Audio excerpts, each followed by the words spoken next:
Esta no es la historia de un hombre normal, es la historia de un hombre fuera de lo común. Era hijo ilegítimo, sufría dislexia y déficit de atención. Era bipolar y, por si todo esto fuera poco, además, escribía al revés. Con estas credenciales, no me negaréis que parece increíble que 500 años después sea considerado una de las mentes más brillantes y desestabilizadoras de la historia de la humanidad.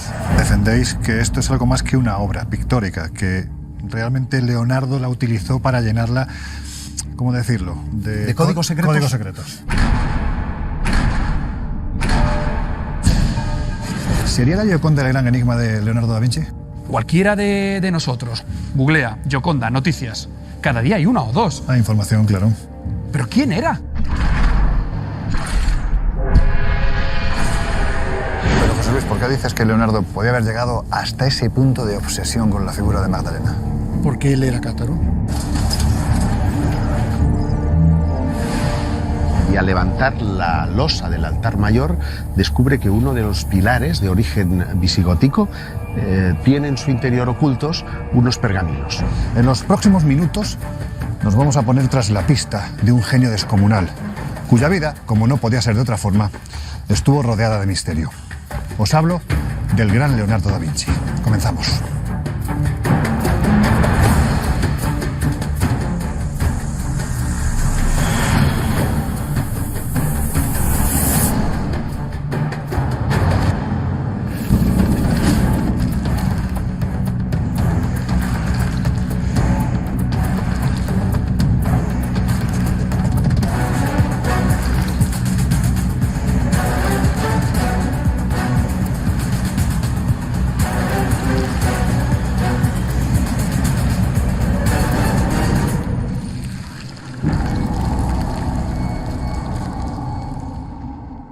Han pasado 500 años de su muerte y, sin embargo, está más vivo que nunca.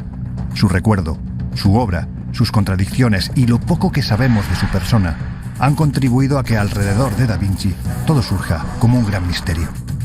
Visionario, profeta, miembro de sociedades secretas, amante de las herejías, espía, artista con mayúsculas. Nuestro objetivo es saber si fue un hereje que practicó creencias prohibidas.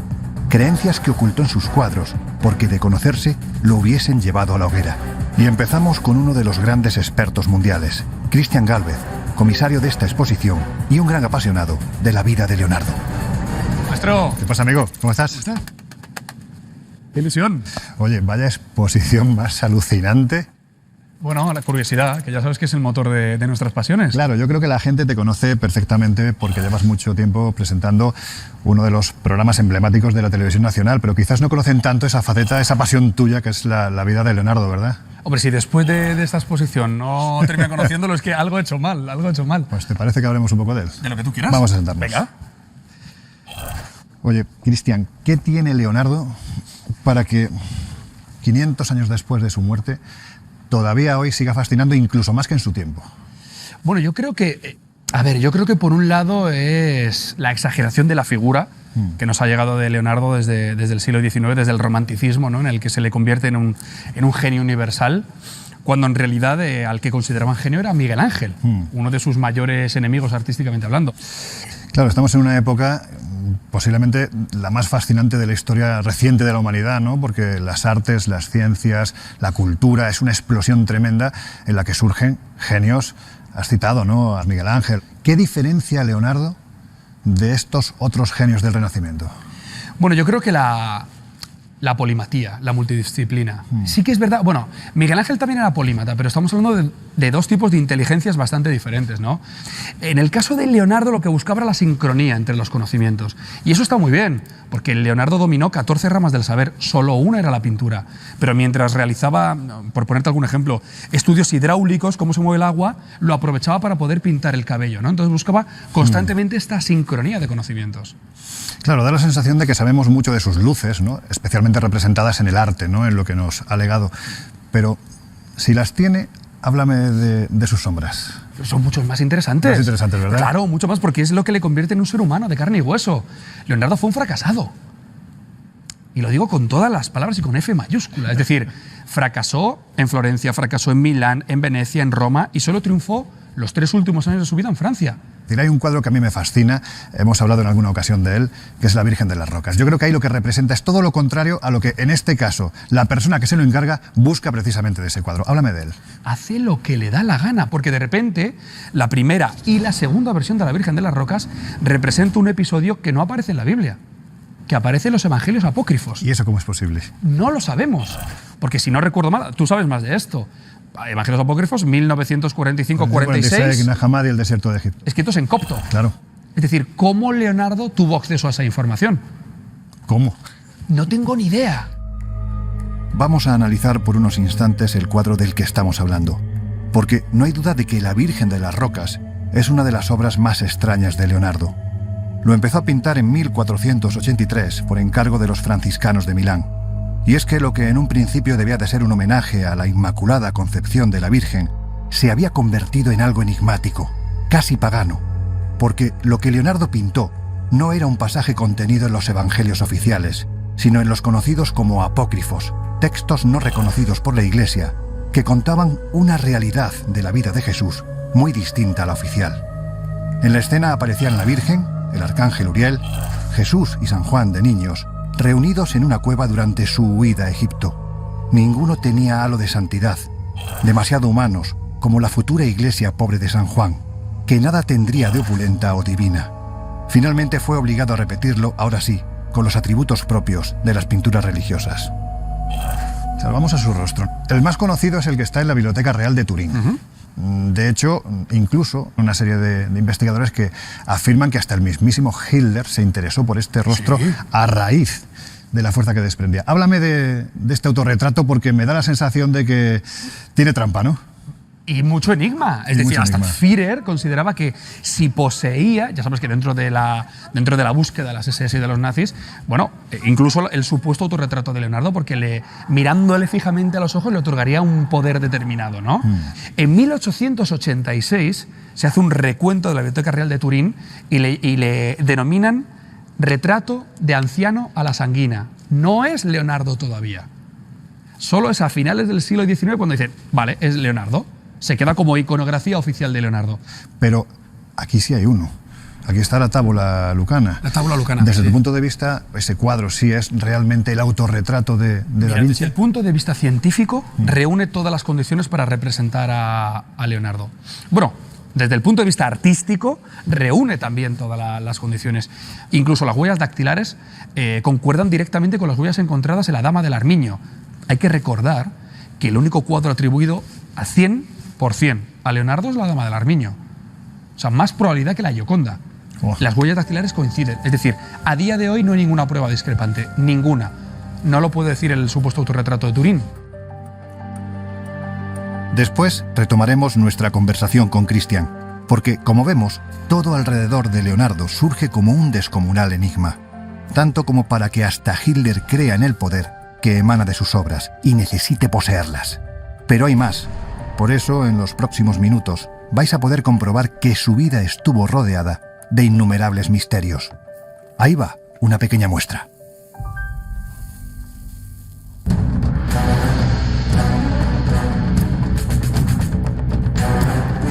Estoy convencido que te va a encantar lo que vamos a encontrar arriba, que es una población que se llama Rennes-le-Château. Estoy seguro que si Leonardo hubiera nacido en el siglo XIX, pues habría hecho una profunda amistad con los curas de la región, pero especialmente con el del pueblo que te acabo de decir.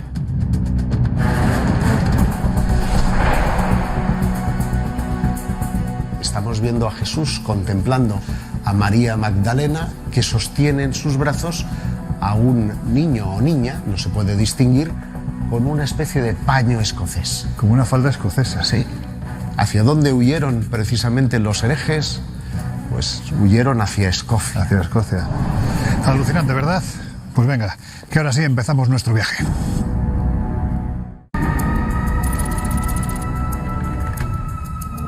Al fin atravesamos la Toscana. El espectacular paisaje solo se rompe a veces con la presencia de fantásticas ciudades como San Gimignano, conocida como la Manhattan medieval, porque en ese tiempo llegó a tener hasta 72 torres como estas. Y es que aquí hubo mucha riqueza, pero también guerras, conflictos que orientaron la imaginación creativa de Da Vinci. Y es precisamente en el corazón de esta tierra donde se encuentra Anchiano, una aldea perteneciente a la comuna de Vinci en la que nació Leonardo. Aquí pasó sus primeros años.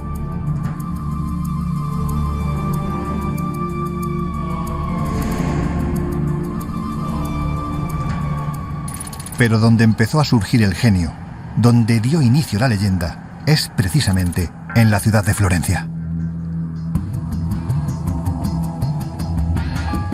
Ponte Vecchio.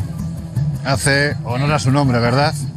Pues por aquí seguro que anduvo Leonardo en un tiempo en el que muchos expertos aseguran que pudo estar en contacto con personas herederas de herejías antiguamente condenadas. ¿Con qué gente se relacionó? ¿Es cierto que ocultó mensajes en sus cuadros? No solo es cierto, sino que está comprobado. Y te pongo un ejemplo relativamente reciente. En el cuadro de la Virgen de las Rocas se ha descubierto camuflado en el paisaje un perro con correa. Es una crítica social, según dicen los entendidos, a la Inquisición, a los dominicos. ¿Te acuerdas que a los dominicos se les llamaba los perros de Dios? Sí, señor. Dominicanis. Bueno, pues efectivamente, los mensajes secretos están ahí y lo que no hay ninguna duda es que él tenía una especie de encriptamiento, tanto en su escritura como en su pintura, para descifrar mensajes solo para aquellos que tuvieran la clave. Un perro con correa. Ya tenemos una primera pista que nos lleva a pensar que Leonardo pudo seguir una corriente tan herética como la cátara. Después os hablaré de ello. Ahora disfrutemos del paseo, porque recorrer Florencia de noche es como viajar en el tiempo. Precisamente a ese tiempo en el que Leonardo, como si fuera un visionario o una especie de vidente, creaba artilugios, como os decía antes, principalmente orientados a la guerra, algunos de los cuales no se podrían realizar hasta siglos después, porque no existían los medios técnicos. Si os parece, vamos a ver unos cuantos ejemplos.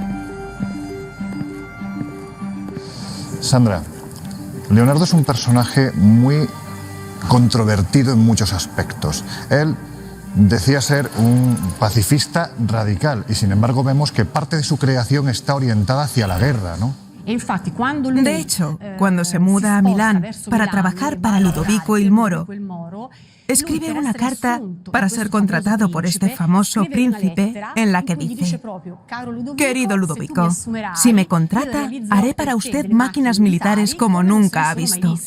Y le propone la máquina de guerra. Es increíble porque estos artefactos que ahora vemos demuestran que se adelantó demasiado a su época. El ornitóptero, el ala volante, el traje de buzo. Es que además se ha demostrado que funcionaban. Y son precisamente las creaciones de Leonardo, el visionario, el adelantado a su tiempo, esta especie de misterioso profeta de la ciencia y de la guerra, la que nos llevan a Milán. Allí será acogido por la corte de los Sforza, que ven en el genio de la Toscana y en sus artefactos la solución a la guerra que mantienen con Francia. Pues bien, es precisamente en Milán donde Da Vinci dejará una de las pistas más rotundas, que parece reflejar como pocas esas creencias herejes que estamos buscando. Un fresco que en apenas 20 años después de haberlo pintado, ya se estaba cayendo a pedazos.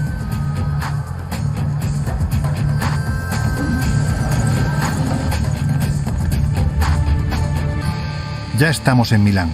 He estado varias veces aquí, y aún así, en la soledad de la noche, no deja de maravillarme la extraordinaria galería de Vittorio Emanuele, a través de la cual llegamos a la impresionante catedral gótica.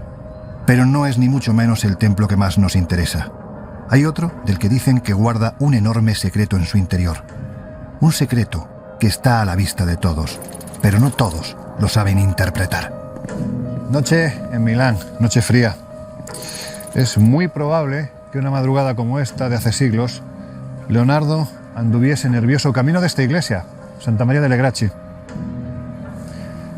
Porque en su interior estaba pintando la que para muchos expertos es, con permiso de Mona Lisa, su obra cumbre. Un trabajo tremendamente enigmático que ha logrado vencer al peor de los enemigos: el paso del tiempo. Venga, entramos. Para muchos investigadores es una obra repleta de enigmas, de mensajes secretos, de simbología oculta, incluso dicen que de geometría sagrada. Es La Última Cena. Es una maravilla, Josep, y parece milagroso que esté 500 años después aquí, ¿verdad?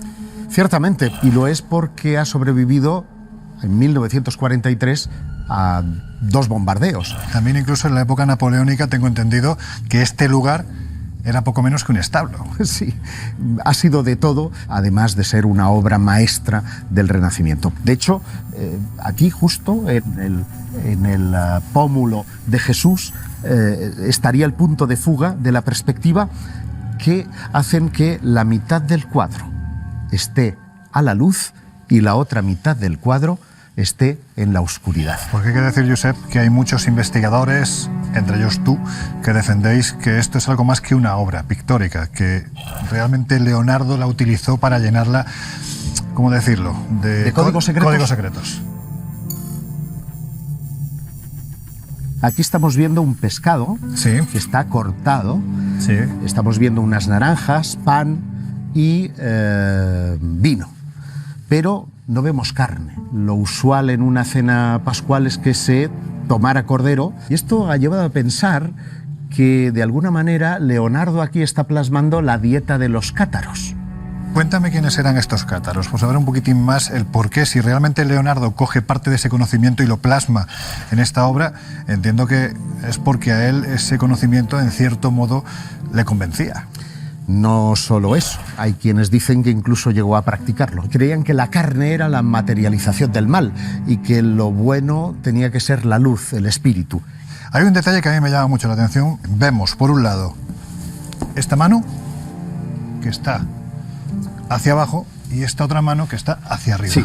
¿Por qué? Porque esta es la posición que se utilizaba en Francia, concretamente en el país cátaro, para realizar el consolamentum, que era el último sacramento que tomaban los cátaros para irse hacia el espíritu, irse hacia la luz y renunciar a su cuerpo mortal, de manera que se dejaban morir de inanición. Pero es que hay más.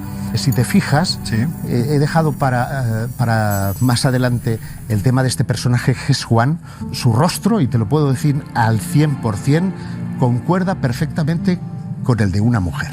Pero hay que decir que en el Renacimiento era habitual representar especialmente a San Juan de esta forma. Sí, pero en este caso es seguro que es una mujer, porque si tú superpones el rostro de este San Juan con el rostro de la Virgen de las Rocas, encaja al 100%. Vamos a volver a la que posiblemente sea la escena más controvertida, especialmente a raíz, lógicamente, del Código Da Vinci, que es la posibilidad de que aquí estén representados marido y mujer. Bueno, es una de las teorías que propuso Dan Brown, pero es verdad que María Magdalena se habría ido hacia el sur de Francia y habría dado origen a toda una leyenda relacionada con los hijos de Jesús, porque no habría sido solo uno, sino que habrían sido varios hijos de Jesús. Si María Magdalena está aquí... ¿Dónde está San Juan? Claro, pues fíjate que Tomás tiene el dedo alzado, que es como Leonardo siempre pintaba a San Juan Bautista, de manera que lo ha metido en la composición de una forma simbólica. O sea, lo ha sincretizado el personaje como si fuera San Juan siendo otro apóstol. Exactamente. Fíjate que son dos concepciones distintas de la Iglesia, la de la pobreza frente a la ostentación y la materialidad que representa la Iglesia de Pedro, y toda la escena hay un grupo de 3 manteniendo una discusión que hay que interpretar en el contexto del neoplatonismo. Porque se sabe que Mateo se corresponde con un neoplatónico de la época. Y hay controversia acerca de si, en este caso, Judas Tadeo, ¿Es o no es Leonardo? ¿Es o no es Leonardo? Mi opinión es que sí, porque si tú miras el retrato de Platón que hace Rafael y que toma a Leonardo como modelo, verás que encaja milimétricamente, salvo por el pelo, que lo coloca calvo y largas melenas, ¿no? Pero para mí podría ser perfectamente una discusión acerca de las nuevas ideas frente a la fe. Una discusión prácticamente científica. Claro, yo sé, pero aquí la pregunta es clara, ¿no? Porque si es Leonardo, está dando la espalda a toda la escena. La está dando porque comulga perfectamente con las ideas de este grupo en contraposición a todo lo demás, a las ideas de la Iglesia.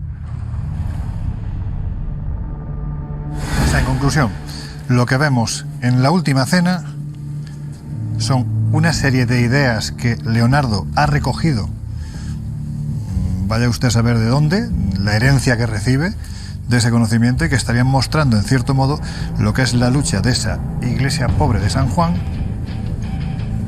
de Magdalena, vamos a dejarlo ahí, con la iglesia que finalmente gana, que es la iglesia de San Pedro, y él le da la espalda a lo que es esa iglesia como institución y que hoy en día pues sigue vigente, ¿no? Así lo defendieron los cátaros, y por eso fueron condenados a morir en la hoguera. En unos minutos las pistas nos llevarán al país cátaro, ahora sí, siguiendo las huellas del Leonardo más hereje. Pero antes merece la pena detenerse en el que es el otro gran enigma de su vida, su madre. Analizada durante siglos, codiciada por las familias más poderosas de la historia, interpretada hasta la saciedad. Sobre ella se han formulado todo tipo de hipótesis, y aún así, continúa siendo un delicioso enigma. ¿Quién se esconde detrás de Mona Lisa? ¿Hay argumentos para defender que era su madre? ¿Puede ser ella el origen de sus creencias herejes? Cristian, a lo largo de la vida de Leonardo hay una figura que parece que va y viene constantemente y da la sensación además de que es uno de los principales enigmas de su vida, su madre. Su madre, bueno, Caterina, conocida como Caterina la esclava. Niccolo di Servani es un notario que es de Florencia, que es el maestro, el profesor de Serpiero. Serpiero es el padre de Leonardo, ¿no? A la muerte de Niccolo, Serpiero hereda ciertas propiedades y hereda una esclava de nombre Caterina. Serpiero di Furosino da Vinci está prometido con la hija de unos notarios. Sin embargo, tiene un escarceo amoroso con esta esclava, con Caterina. Fruto de esa unión, que nace de manera legítima Leonardo. Los primeros años de su vida vive con su madre de origen árabe. Esto vendría también, bueno, a certificarse en cierto modo en el momento en el que se realizan diferentes pruebas analíticas y se determina que Leonardo tenía el 30% aproximadamente, ¿no?, de genética árabe. Sí, de los pedazos de huellas dactilares, claro, al parecer que han encontrado los científicos, han podido vislumbrar, aunque no se ha podido rescatar el código genético completo, no corrupto, digamos, se llega a estimar que al menos un 30% es árabe. Es mucho, es mucho. Y esto puede irritar a según qué personas. Sí, claro. Vamos a la Gioconda. Estamos hablando de que todavía hoy sigue despertando enigmas, preguntas, pasiones. ¿Sería la Gioconda el gran enigma de Leonardo da Vinci? Cualquiera de nosotros, cualquiera del equipo, cualquiera que esté viendo este documental, googlea Gioconda, noticias. Cada día hay una o dos. Hay información, claro. Bruxismo, gases, estaba embarazada, no estaba contenta, etcétera, etcétera, etcétera. ¿Pero quién era? Claro, esa es la pregunta. ¿Quién era? ¿Quién o quién no era? Lo que sí es cierto es que Leonardo la llevaba siempre consigo. Claro. ¿Por qué? Otro gran enigma. ¿Por qué el tipo decide guardar un cuadro, si era un encargo, tardar en pintarlo lo mismo que tardó Miguel Ángel en pintar toda la bóveda de la Capilla Sixtina y retocarlo durante los últimos años de su vida y ser una de las obras que se lleva a Francia? ¿Hay algún tipo de sentimiento, de afecto? ¿Hay algún tipo de conexión, de simbiosis con esa obra? Parece que sí. Parece que sí. Wow. Lo estás deseando. Si estás deseando hacerme la... Ya te voy a hacer la pregunta, claro, porque es que yo te he leído mucho, me gusta mucho tu obra y hay un detalle de la Gioconda que me parece fascinante por cómo lo explicas, que son sus cejas o su ausencia de cejas. ¿Quiénes no llevaban cejas en el Renacimiento italiano? Esa es la pregunta. Las esclavas árabes. Su madre. Si nos ponemos en plan escritor romántico del siglo XIX, francés o italiano, a mí me gusta pensar que sí. ¿Por qué no? Es decir, yo te podría enseñar la cartera y decir a quién llevo, ¿no? Llevo la foto de mi mujer. Pero puedes llevar la foto de mujer, de tu padre, de tu madre, de tus hijos. Muy querido, claro. ¿Por qué no? Porque además, en los diferentes estudios que se han hecho de la Gioconda, por ejemplo, al analizar sus pupilas, ¿qué se ha encontrado, Cristian? Bueno, pues hay un investigador en Italia, Silvano Vincetti, y él intentó demostrar que en las pupilas de la Gioconda aparecieron unas iniciales. En este caso, unas CS, ¿no? Claro, cuando uno intenta, bueno, rastrear la identidad de esa posible modelo, con CS solo nos viene una persona, ¿no? ¿Quién? Caterina Schiava. Caterina la esclava. La esclava. ¿No? ¿Qué te voy a decir? Gracias porque, sinceramente, se disfruta de tu pasión, de tu conocimiento y de tu amistad, amigo. Muchas Muchísimas gracias. gracias. Dios, gracias a ti. Parece evidente que la figura materna fue clave en la vida de Leonardo, estableciendo un paralelismo con el catarismo, donde la mujer tenía un peso fundamental por la veneración que tenían hacia María Magdalena. Por tanto, Leonardo pudo tener acceso desde muy niño a otras creencias que modelaron la suya, tan repleta de elementos heréticos que los ocultó en algunas de sus obras. Si continuamos con la pista cátara, varios investigadores defienden que tuvo contacto con los herederos de esta doctrina. Pero, ¿cómo? Para el escritor José Luis Espejo, ese contacto se pudo producir en Montserrat, donde los cátaros huyeron del sur de Francia tras ser condenados por herejía en el siglo XIII, y donde la creencia no habría desaparecido. Eso obliga a pensar que Leonardo estuvo aquí. Pero, ¿hay pruebas de ello? ¿Cuál sería ese argumento que a ti te dicen? Seguro que gracias a esto puedo decir que Leonardo estuvo, porque fue muy polémico cuando en su momento planteaste esta posibilidad. Estoy convencido de que él estuvo aquí, en parte, porque él, aparte de sus pinturas, hizo una serie de dibujos en los cuales aparece una serie de elementos, por ejemplo, lo que es la montaña de Rocafort, que está al lado de Martorell. Allá no solamente dibuja la montaña con toda precisión, sino que además pone el nombre Rocafort. Aparece el nombre escrito. Aparece el nombre escrito. Por no hablar también de algunas cartas que he encontrado en Madrid, donde se habla de un fingido peregrino italiano, donde aparece una estatua de una Santa Cecilia, y en esa estatua aparecen unas letras que son literalmente LDV, es decir, las iniciales de Leonardo da Vinci. ¿Qué vinculación tiene una figura, cómo decirlo, un tanto controvertida en esto que es la historia como María Magdalena con la obra de Leonardo? Una gran vinculación. De hecho, creo que Leonardo estaba obsesionado con la figura de María Magdalena. ¿Por?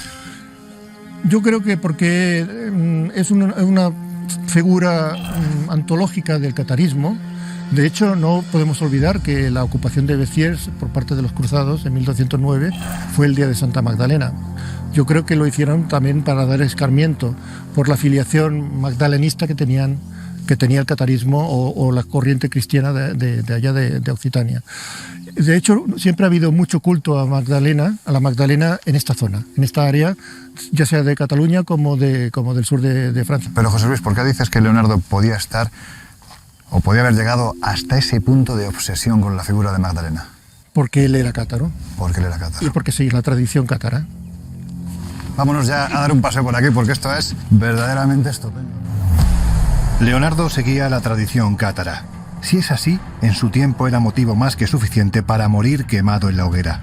Y por tanto, motivo más que suficiente para que nadie lo supiese, salvo aquellos que compartían sus ideas y que sabían interpretar lo que ocultó en algunas de sus obras. Por tanto, todas las pistas nos llevan al sur de Francia. Ha llegado el momento de viajar al país cátaro. Es probable que allí tengamos más respuestas.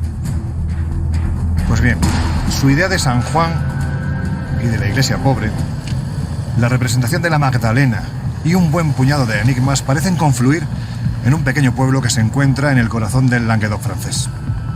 Para que os hagáis una idea, a partir del año 2006, su historia es tan potente que sirvió para la creación de una novela que hizo que millones de personas, de nuevo, se interesasen por la vida, por la obra y sobre todo por los enigmas del genio de la Toscana. Aquella novela se titulaba El Código da Vinci.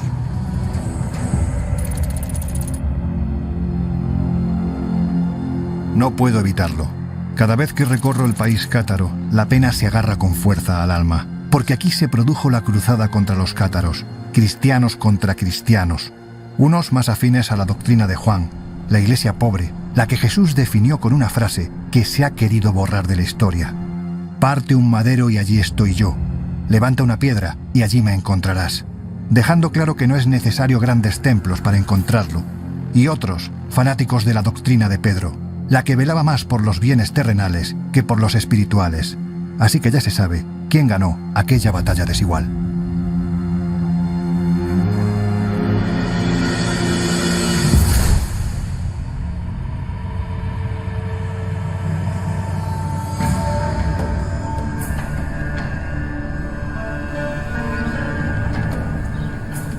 Leonardo el genio, el bipolar, el zurdo, el encriptador de códigos en sus obras, el seguidor de una doctrina secreta, el hereje, ¿pudo practicar el catarismo? Las pistas que estamos siguiendo a través de sus actos y de los códigos ocultos en sus creaciones parecen indicar que sí. Pero, ¿quiénes fueron los cátaros y por qué pudieron influir, si es que lo hicieron, en las creencias de Leonardo? Un hombre del que Serge Bramley, en su libro El artista y el hombre, aseguraba que creía en Dios, aunque quizá no en un Dios muy cristiano. Lo descubría en la belleza milagrosa de la luz y en el armonioso movimiento de los planetas. Dicho así, parece que estamos hablando de un científico por encima de todo, ¿verdad?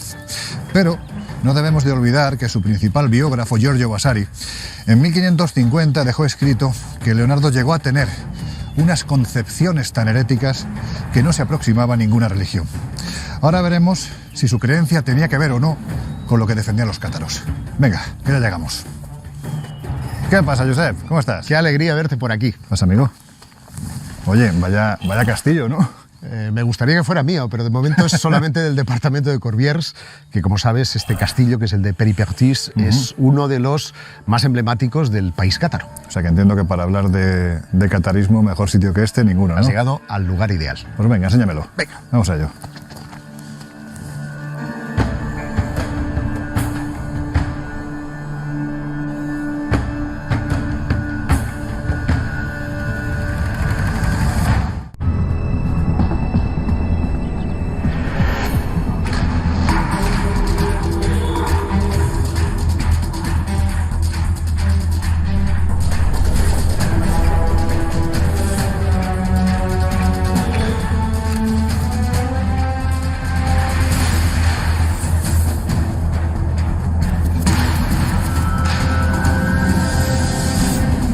Josep, ¿y quiénes eran los cátaros? Eran cristianos, pero cristianos que no seguían a pies juntillas el dictado de Roma. Por definir un poquitín su creencia, ¿en qué creían ellos?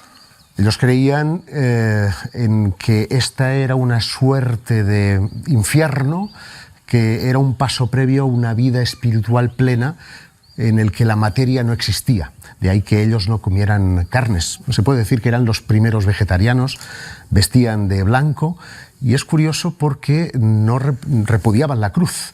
Ellos no creían que Jesús pudiera ser crucificado. ¿Pudo Leonardo en algún momento de su vida haber tenido contacto con descendientes de la herejía? Hay 2 siglos de diferencia y por tanto no con los descendientes de la herejía. Lo que sí es cierto es que cuando surge en el país cátaro toda la persecución inquisitorial, muchos de ellos huyen hacia España, otros huyen hacia el norte de Italia, y ahí muy probablemente entren en contacto con una serie de gentes que conserven sus ideales cátaros y que puedan llegar a Leonardo. Leonardo es vegetariano. Leonardo viste de blanco y Leonardo se niega a representar crucificados en sus obras de arte.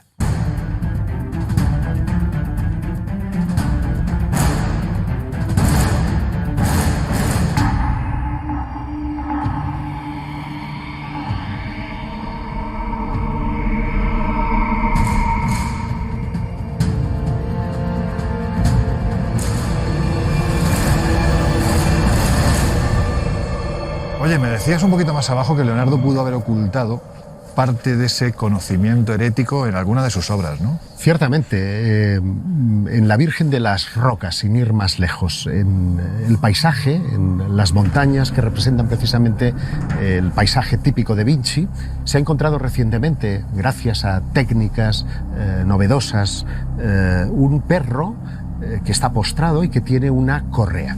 Y llama la atención porque es la misma manera en la que los cátaros representaban a la iglesia. Pues porque si tú te vas a Arles du Ciel, vas a ver una fachada en la que ves a los cátaros representados como jabalíes perseguidos por perros, que eran precisamente los inquisidores. De manera que Vinci estaba, en este caso, representando una suerte de persecución eclesial, de que tenía que huir Leonardo cuando sus principales clientes eran precisamente eclesiastes. Claro, has hecho alusión a un cuadro vamos a definirlo como especialmente enigmático, ¿no? Que es la Virgen de las Rocas. Ahí tenemos una escena en la que aparece el ángel Uriel, está señalando a un niño y justo al lado suyo hay otro niño.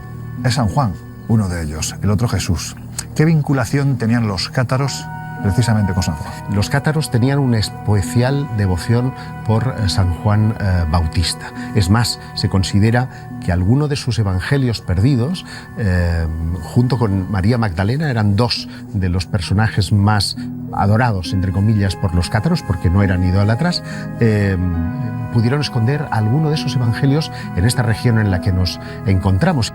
Entiendo, Josep, entonces, que cuando Leonardo está plasmando, por ejemplo, lo del perrito, ¿no?, que se identifica con la persecución del catarismo, si lo representa en un cuadro, en cierto modo está siendo partícipe o está a favor de esa herejía. Muchas de las ideas de la Última Cena, como pudimos examinar hace unos días, están de alguna manera aludiendo de una forma permanente a las ideas que consagraron precisamente a la herejía cátara. Uno puede rascar y va a encontrar mucha vinculación entre el catarismo y Leonardo, sin ser cátaro Leonardo, pero sí un cierto hereje dentro de las ideas del cristianismo de la época. Has citado herejías, el Código da Vinci.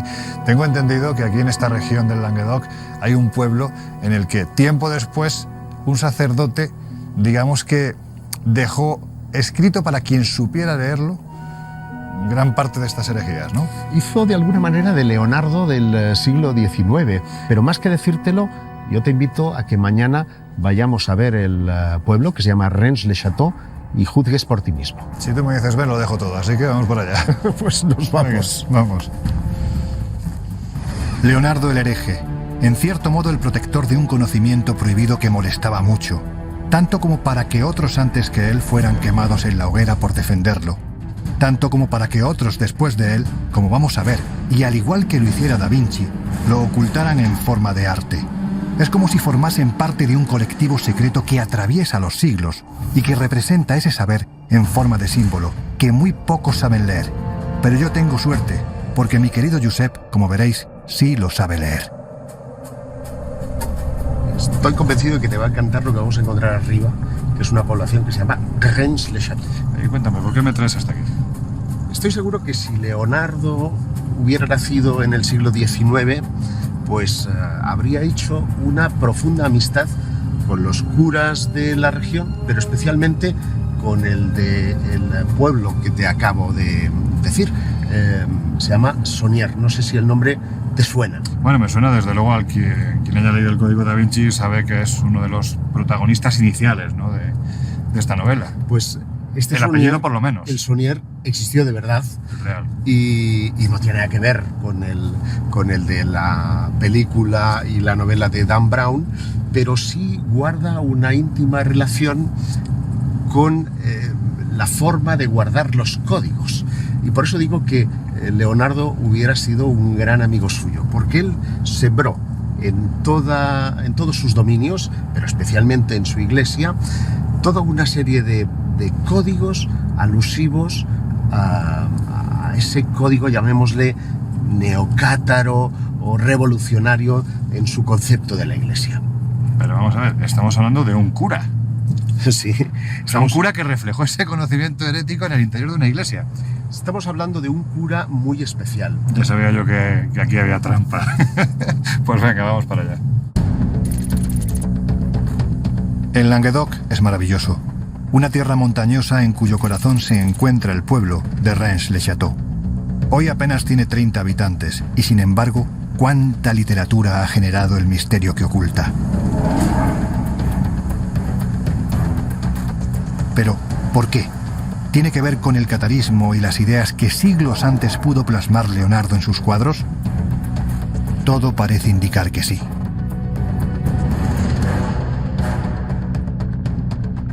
Oye, Josep, he visto a la entrada del pueblo un cartel donde pone que está prohibido hacer agujeros en todo el término municipal. Así es, en efecto, a finales de los años 60, el impacto de la historia del cura de la iglesia que vamos a visitar fue tal que vino hasta este lugar buscadores de tesoros de todo el mundo y se prohibió, evidentemente, poder hacer excavaciones arqueológicas. Vaya, vaya. Josep, ¿qué fue lo que ocurrió exactamente en este lugar hace algo más de 100 años, que digamos ha cambiado desde luego la historia de este pueblo, pero que no deja de ser tremendamente controvertido, ¿no? Pues lo que pasó, por resumirlo, es que un cura se volvió rico de la noche a la mañana. ¿El cómo? Cuando llega el señor Saunier a este pueblo, esta iglesia está poco menos que en ruina. Acomete unas obras con el dinero de una herencia y al levantar la losa del altar mayor descubre que uno de los pilares de origen visigótico tiene en su interior ocultos unos pergaminos. Y el hombre se quita de en medio a todos los obreros, pone en comunicación de su obispo el hallazgo y le manda a París, donde él se relacionará con algunas sociedades secretas, y cuando vuelve aquí y empieza a cometer obras que además llevan encriptados toda una serie de mensajes que, como vas a ver, tienen una íntima relación con la obra de Leonardo da Vinci. Por eso te digo que la mejor manera de comprobarlo es entrar y echar un vistazo. ¿Se nota que estoy deseando ya? Sí, ¿no? Pues venga, vamos. Vamos para allá.